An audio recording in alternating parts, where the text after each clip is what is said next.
Hello, everyone. Welcome to the Newsbrowse News broadcast. The ongoing strike by some unionized long-term care workers in Nova Scotia is significantly impacting the well-being of residents and causing distress for their families. After 10 days of job action, family members are reporting serious concerns, including delayed essential services such as showers and late meal deliveries.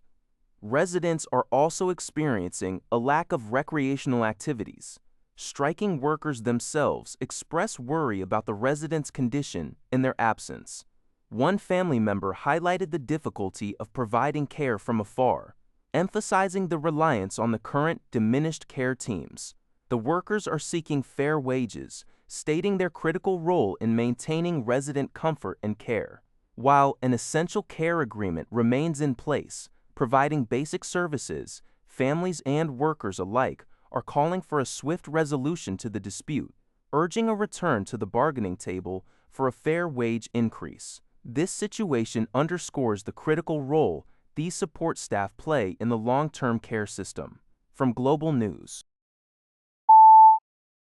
The Ford government is proceeding with its plan to take control of Toronto's Billy Bishop Airport, a move that includes the expropriation of approximately one-third of Little Norway Park on the city's waterfront. Transportation Minister Prabmeet Sarkaria tabled the Building Billy Bishop Airport Act, which aims to grant the province authority over land in and around the island airport and replace the City of Toronto in its management agreement. Sarkaria emphasized the significant economic potential for the city, province, and country. However, Toronto Mayor Olivia Chow has strongly condemned the initiative, stating it is unacceptable for the province to unilaterally seize city land and potentially pave over a downtown park. She expressed concern that this sets a dangerous precedent, allowing the province to take public spaces without municipal consent, and suggested the province should compensate affected residents. The specifics regarding the new runway length or the exact use of the parkland remain unclear. This news comes from Global News. Alberta's provincial government has introduced legislation to seize seasonal clock changes, opting to remain on daylight saving time permanently. Dubbed Alberta Time, the proposed bill aims to put an end to the long-standing debate surrounding the practice. Minister of Service Alberta, Dale Nally, stated that the government is taking action after years of discussion.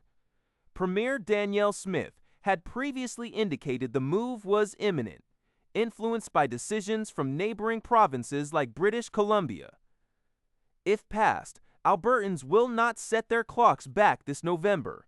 This means longer daylight hours in the evenings during winter, but darker mornings.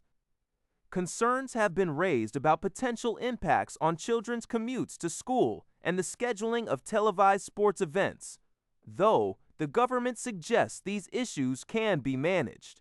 City News Everywhere. Prime Minister Mark Carney emphasized that Canada views U.S. tariffs on steel, aluminum, and automobiles as more than irritants and violations of their trade deal, not just minor issues as U.S. officials suggest.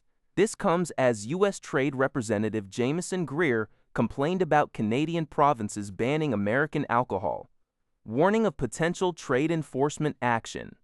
Carney clarified that Canada is not passively accepting instructions from the Americans for trade talks and is prepared to wait if necessary. He noted that provinces removed U.S. liquor products in response to the initial tariffs, with some like Alberta and Saskatchewan having since resumed imports. Conservative leader Pierre Poilievre echoed the sentiment that tariffs are the larger issue, not alcohol sales. Canada's chief trade negotiator, Janice Charette, indicated that Canada has already made concessions, such as dropping the digital services tax. The Canadian press reports that Carney is focused on eliminating U.S. tariffs and is ready for detailed negotiations or to patiently wait, supported by former top trade negotiator Steve Verheule's view that time is on our side.